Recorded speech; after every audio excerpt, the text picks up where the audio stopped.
All India Radio presents Morning News.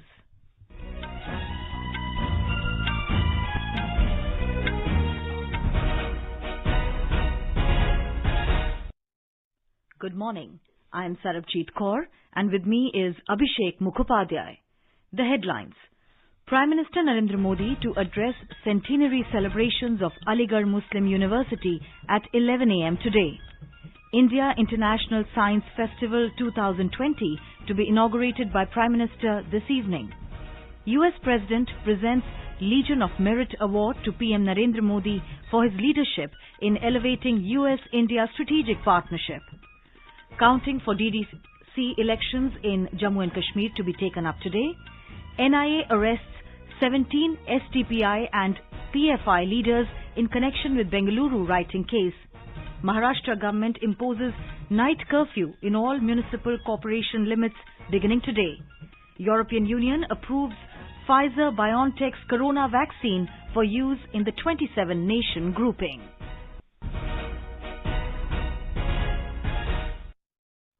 As the nation fights the COVID-19 pandemic, we begin the bulletin with a message of precaution to stay safe and protected by following these three simple steps.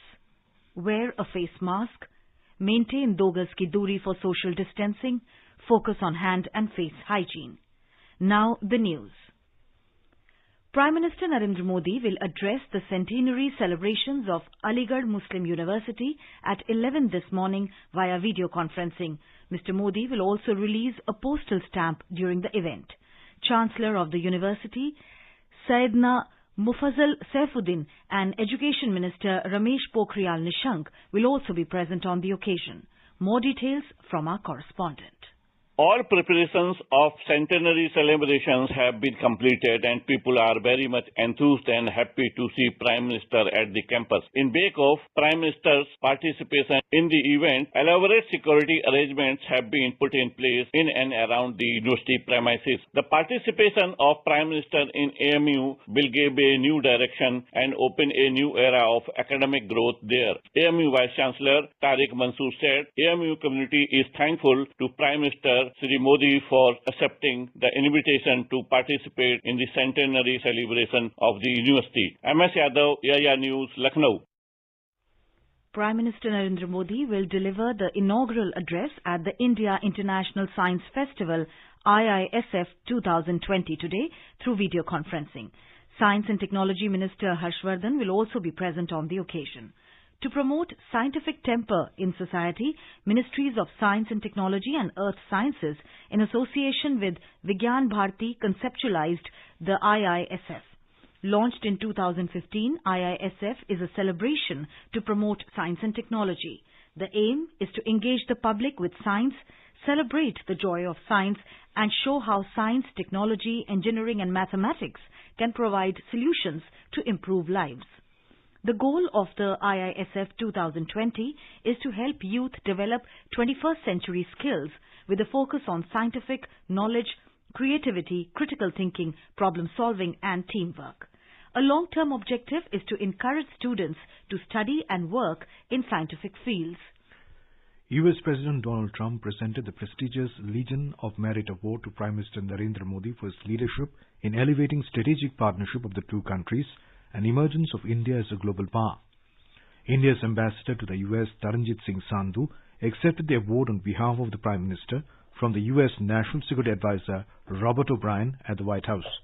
Mr. Modi was presented with the highest degree, Chief Commander of the Legion of Merit, which is given only to the head of state or government. Mr. Modi was given the award in recognition of his steadfast leadership and vision that has accelerated India's emergence as a global power and elevated the strategic partnership between the United States and India to address global challenges. The US President also presented the Legion of Merit to Australian Prime Minister Scott Morrison and the former Japanese Prime Minister Shinzo Abe. The awards were received by their respective ambassadors in Washington, D.C. Government has decided to constitute a high-level committee to commemorate the 125th birth anniversary of Netaji Subhash Chandra Bose. The committee will decide on the activities for a one-year-long commemoration starting 23rd January 2021. The high-level committee will be headed by Home Minister Amit Shah. The commemoration has been held as a tribute and as a mark of gratitude to the colossal contribution Netaji made to India's freedom struggle. The members of the committee will include experts, historians, authors, family members of Netaji Subhash Chandra Bose, as well as eminent persons associated with Azad Hind Fauj INA. The committee will also lend guidance to the commemoration activities in Delhi, Kolkata and other places associated with Netaji and Azad Hind Fauj, both in India as well as overseas. Prime Minister Narendra Modi has said that Netaji Subhash Bose's bravery is well known. He said, as scholar, soldier and statesman par excellence, we are soon to commence his 125th Jayanti celebrations. Mr. Modi said a high-level committee has been formed. He called upon everyone to mark this special occasion in a grand manner. Government has said that 48,96,000 paddy farmers have been benefited from current Kharif marketing season procurement operations with MSP value of over 78,423 crore rupees. Agriculture Ministry said over 415 lakh tons of paddy have been procured from Punjab, Haryana, Uttar Pradesh, Telangana, Uttarakhand, Tamil Nadu, Chandigarh, Jammu and Kashmir, Kerala, Gujarat, Andhra Pradesh, Chhattisgarh, Odisha, Madhya Pradesh, Maharashtra and Bihar. Out of the total purchase, Punjab alone has contributed more than 202 lakh tons till the close of procurement season in the state on 30th November, which is 48.81% of the total procurement. The Home Ministry has deputed an inter-ministerial central team led by a joint secretary to assess damages caused by cyclone Burevi in Tamil Nadu. The Home Ministry said the inter-ministerial central team will shortly visit the cyclone-affected districts of the state. Counting of votes for District Development Council DDC elections in Jammu and Kashmir will be taken up this morning. Counting for all 280 constituencies will begin at 9 a.m. The fate of 2,181 candidates will be decided in today's counting. Polling in the Union Territory was held in 8 phases between November 28 and December 19. An overall 51% polling was recorded during the 8 phases. Talking to AI News, J&K Election Commissioner K.K. Sharma said, आज जम्मू कश्मीर के सभी जिलों में district development council के जो चुनाव हुए हैं उनकी काउंटिंग हो रही है। ये काउंटिंग साइमल्टेनियसली सभी जिलों में सुबह 9 बजे शुरू होगी। काउंटिंग हॉल डिस्ट्रिक्ट हेडक्वार्टर्स में है। 1-2 जगह को छोड़ के सब मिला के लगभग 30 लाख से थोड़े ज्यादा वोट आज काउंट किए जाएंगे। ये इलेक्शन बैलेट पेपर से हुई थी। ये काउंटिंग में कुछ कॉन्स्टिट्यूएंसीज में थोड़ा समय भी लगेगा। 10 डिस्ट्रिक्ट डेवलपमेंट काउंसिल कश्मीर में 140 कैंडिडेट और 10 डिस्ट्रिक्ट काउंसिल जम्मू में 140 कैंडिडेट्स ये आज चुने जाएंगे। Pakistani troops violated ceasefire and resorted to unprovoked and indiscriminate firing targeting Indian forward posts and civilian areas along the line of control in Poonch district of Jammu and Kashmir yesterday evening. Defense spokesperson said that about 7:40 p.m., Pakistani troops started firing with small arms, followed by intense shelling with mortars along LOC in Balakot sector in Poonch district. However, alert Indian troops guarding the border immediately retaliated and gave a befitting reply. In Arunachal Pradesh, polling is underway for Panchayat and municipal bodies elections. Voting, which began at 7 this morning, will end at 4 p.m. More details from our Itanagar correspondent. Polling is being held in 1,702 Gram Panchayat seats and 141 Jilla Parishad constituencies. This is the first Panchayati Raj election in Arunachal Pradesh after the 3-tier system was converted to 2-tier Panchayat system. For the 2 municipal bodies of Itanagar and Pasighat in the state, polling will be held for 23 wards of the total 28. Seeing the pandemic situation, the State Election Commission has decided to have separate queues for differently abled and elderly persons in the polling stations. The Commission has also made provisions for COVID-positive patients for voting. As per SOP, such persons can vote after 3 p.m. Rakesh Dole, AIR News, Itanagar. India has suspended all flights originating from the United Kingdom to the country till 31st December 2020 amid growing global concerns over a highly infectious new strain of the coronavirus.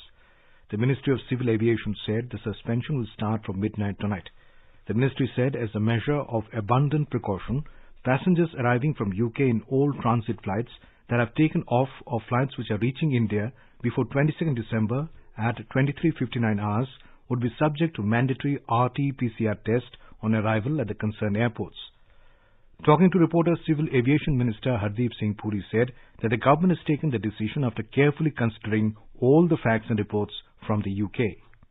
अभी तक जो हमारे पास जानकारी है this only applies to cases in United Kingdom और जो बाकी देश हैं यूरोप के जैसे बेल्जियम है, जर्मनी है, फ्रांस है, उन्होंने भी जो एयर ट्रैवल है यूके का वो अभी सस्पेंड कर दिया है। तो अपनी सुरक्षा के लिए और मेडिकल कारणों के लिए उनको अच्छा यही होगा कि अभी जहां है वहीं रहें और जब हम इसको रिव्यू करेंगे 31 दिसंबर से पहले और ये फैसला करेंगे कि ये जो टेम्परेरी सस्पेंशन है इसको रिव्यू करना चाहिए, हटाना चाहिए नहीं, उसके बाद जब सर्विसेज रिज्यूम होंगी तो मुझे पूरी उम्मीद है उनको ट्रैवल की सुविधा दी जाएगी। Maharashtra government has announced night curfew in all municipal corporation limits in the state between 11 p.m. and 6 a.m. beginning today. It will be enforced till January 5th. The move comes after a new variant of COVID-19 virus was detected in Britain. Chief Minister announced that passengers from the UK and Middle East will have to remain in compulsory institutional quarantine for 14 days after landing at the airports in Maharashtra. They will also be subjected to a RT-PCR test on the 5th or 7th day after quarantine. Chief Minister directed municipal commissioners across the state to arrange hotels and independent hospitals to quarantine such passengers. He also directed to set up a separate hospital for passengers from Europe if they have symptoms of the new virus. The Chief Minister said passengers from other countries will be checked and stamped with their hands and will be home quarantined. In our special series, Year Ender 2020, today we bring you a report on Jal Jeevan Mission. The centre has initiated this mission to provide safe and adequate drinking water to every rural household of the country by 2024 with the motto Har Ghar Jal. To achieve this goal, Prime Minister Narendra Modi created a new Jal Shakti ministry last year in his second term. Prime Minister Narendra Modi had announced the Jal Jeevan Mission on 15th August last year to make drinking water available to all households. Hindustan में करीब आधे घर ऐसे हैं जिन घरों में पीने का पानी उपलब्ध नहीं है। उनको पीने का पानी प्राप्त करने के लिए मशक्कत करनी पड़ती और इसलिए सरकार ने एक विशेष काम की तरफ बल देने का निर्णय किया है और वो है हमारे हर घर में जल कैसे पहुंचे, हर घर को जल कैसे मिले। और इसलिए आज मैं लाल किले से घोषित करता हूं कि हम आने वाले दिनों में जल जीवन मिशन को लेकर के आगे बढ़ेंगे। ये जल जीवन मिशन, इसके लिए केंद्र और राज्य साथ मिलकर के काम करेंगे और आने वाले वर्षों में 3.5 लाख करोड़ रुपए से भी ज्यादा रकम इस जल जीवन मिशन के लिए खर्च करने का हमने संकल्प किया।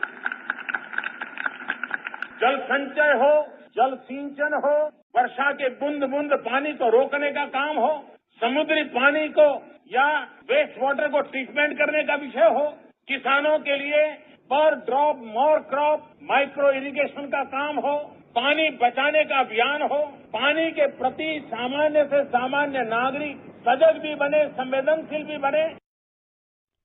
Talking exclusively to AIR News, Secretary Ministry of Jal Shakti UP Singh said, Goa has become the first state to have 100% functional household tap connection. He said 4 more states and union territories are likely to achieve the goal next year. करीब 1 साल 4 महीने के अंदर 2.83 crore additional घरों को connection दे दिया गया है और गोवा पहला ऐसा राज्य बन चुका है जहां 100% कनेक्शन दिया जा चुका है। वैसे तो इसका लक्ष्य जो है कि 2024 तक हर घर को शुद्ध नल का जल राइट क्वांटिटी में दिया जाए प्रतिदिन, लेकिन ऐसा नहीं है कि सारे राज्य 2024 तक जाएंगे। जैसे गोवा ने तो इसी साल 2020 में ही लक्ष्य हासिल कर लिया है, वैसे ही 2021 में भी हम 4 राज्य Bihar, Puducherry, Telangana and Andaman and Nicobar island, वैसे 2022 में हमारा करीब 10 स्टेट्स एंड यूनियन टेरिटरीज हैं वो इसका लक्ष्य हासिल कर लेंगे। 23 में 8 और बाकी जो 9 बड़े राज्य हैं जिनमें संख्या बहुत ज्यादा है और जिनमें पहले हाउस होल्ड कनेक्शन बहुत कम था, वो 2024 तक से पूरा कर लेंगे। Our correspondent reports that under the Jal Jeevan Mission, the focus is on 256 water-stressed districts and 1,592 water-stressed blocks.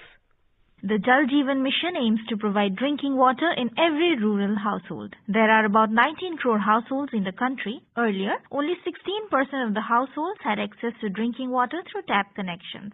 Thanks to the implementation of Jal Jeevan Mission, drinking tap water now reaches over 31% of households in the country. Government has provided tap water connections to over 278 lakh households till date. At present, more than 6 crore rural households in the country are getting potable water in their households through taps. During the COVID-19 pandemic, one of the lessons learned has been to wash the hands frequently. It requires availability of water supply within the premises of the schools and Anganwadi for drinking, cooking midday meals, hand washing and use in toilets. The mission's motto has been of great help to the citizens in these challenging times. In 2020-21, a sum of 23,500 crore rupees has been allocated for the implementation of the Jal Jeevan Mission. The Jal Shakti Ministry has been implementing the Jal Jeevan Mission in partnership with states to provide potable water in adequate quantity of prescribed quality through tap connections to every rural household in the country. The idea is to ensure ease of living, improve quality of lives,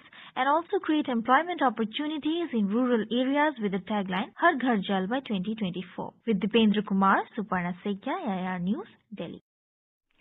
You are listening to the morning news on All India Radio. A reminder of the headlines before we move on. Prime Minister Narendra Modi to address centenary celebrations of Aligarh Muslim University at 11 a.m. today. India International Science Festival 2020 to be inaugurated by Prime Minister this evening. US President presents Legion of Merit Award to PM Narendra Modi for his leadership in elevating US-India strategic partnership. Counting for DDC elections in Jammu and Kashmir to be taken up today. NIA arrests 17 SDPI and PFI leaders in connection with Bengaluru rioting case. Maharashtra government imposes night curfew in all municipal corporation limits beginning today. And European Union approves Pfizer-BioNTech's corona vaccine for use in the 27-nation grouping. For quick news updates around the clock, follow us on our Twitter handle at AIR News Alerts. The National Investigation Agency, NIA, has arrested 17 SDPI and PFI leaders and activists for their involvement in the violent attack and large-scale rioting in Bengaluru in August this year. The violence took place after a Facebook post by nephew of Congress MLA A.S. Murthy. The case was originally registered as FIR in KG Halli Police Station on 12th August this year, and it was later re-registered by NIA on 21st of September. NIA said the investigation so far has revealed that the SDPI leaders Mohammad Sharif, President Bengaluru District SDPI, Imran Ahmed, President KG Halli Ward, along with other senior leaders like Ruba Waqas, Shabar Khan and Sheikh Ajmal, had conducted meetings at Tadi Sandra and KG Halli wards in Bengaluru in the evening of 11th August, wherein they conspired, mobilized and led the crowd gathered at KG Halli police station to attack the police personnel, causing huge damage to the public and police station vehicles. Similarly, accused Abbas, SDPI president of Nagwara ward, had also mobilized large crowd at the KG Halli police station through his associates Azil Pasha, Irfan Khan and Akbar Khan. NIA said in the case so far 187 accused persons have been arrested and further investigation is continuing.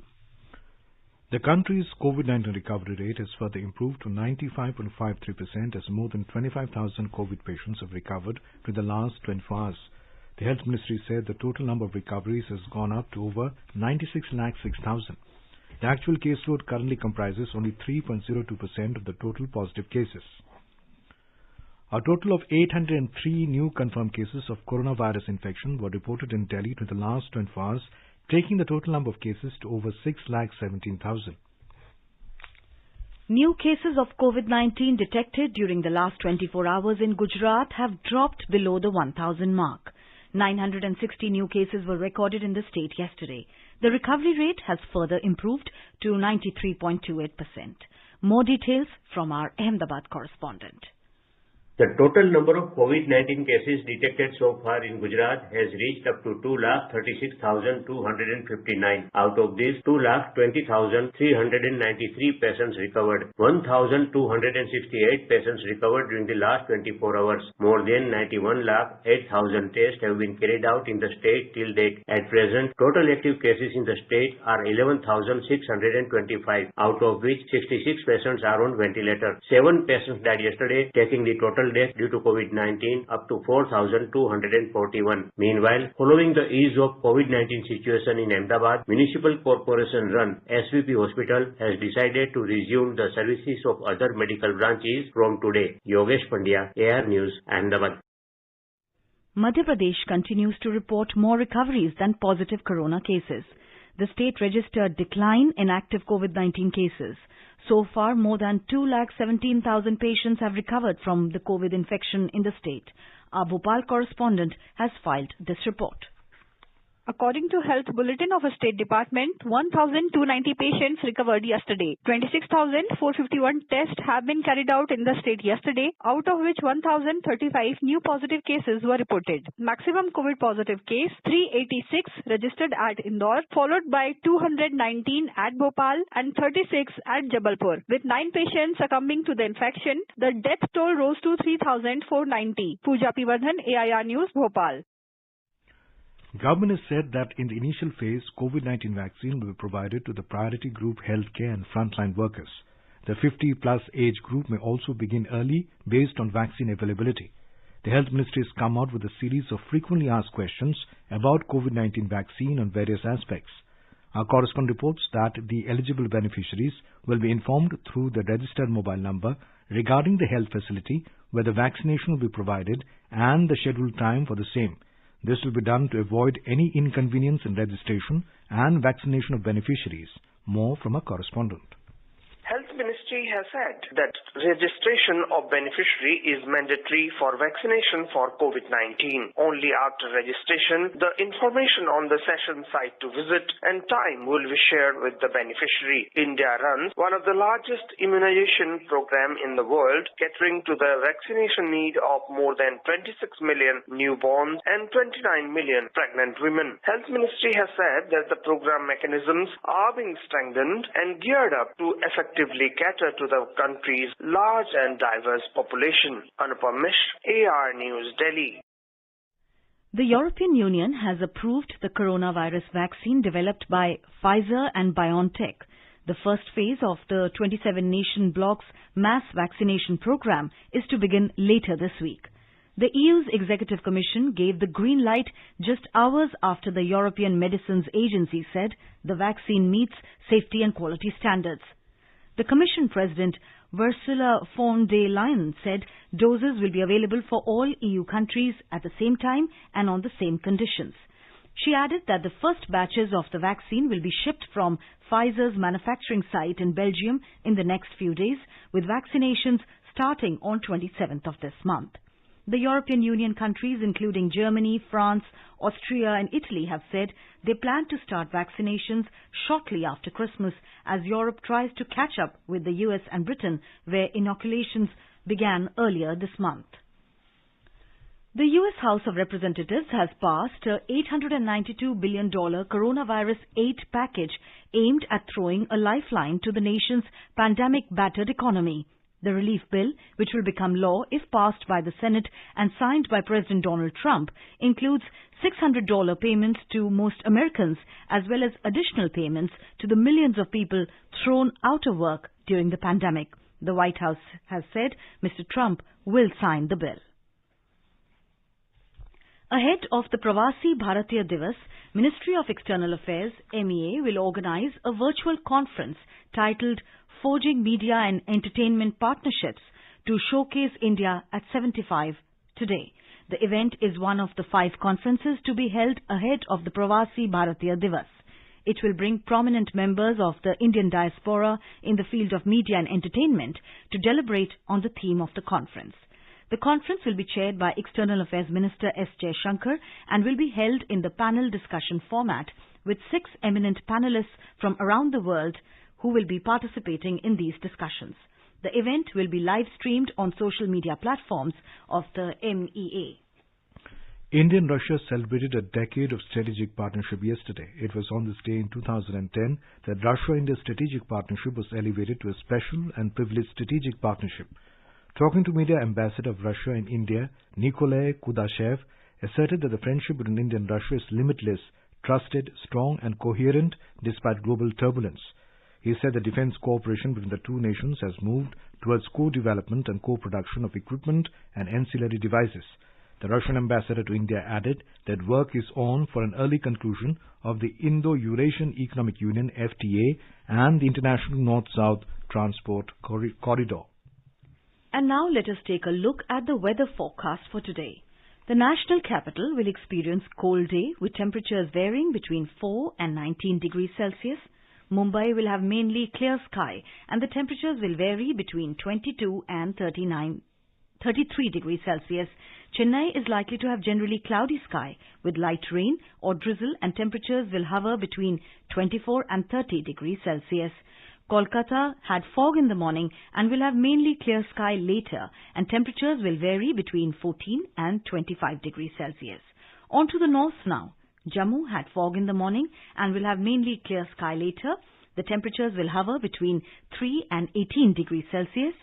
Srinagar is likely to have mainly clear sky, becoming partly cloudy towards afternoon or evening, with temperatures hovering between -6 and 10 degrees Celsius.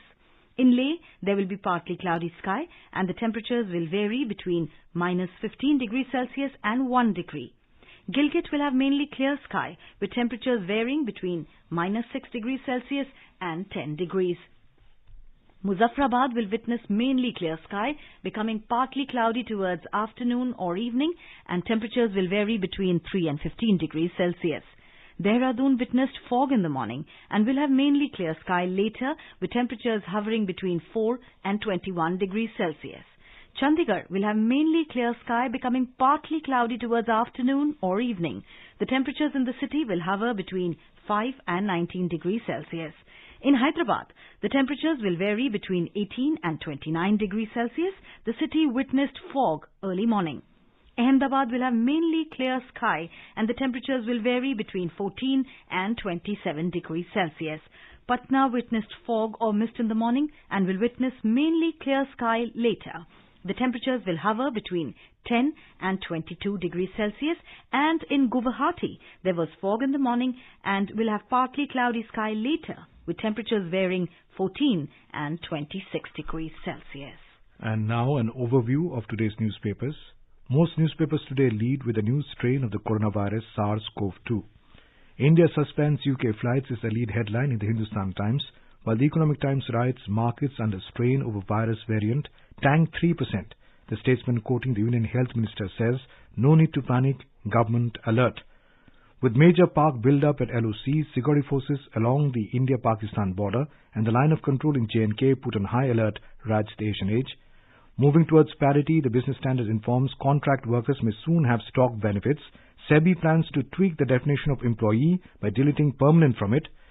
In some respite to students, UGC directs institutions to refund full fees if admission is cancelled, writes the Hindustan Times.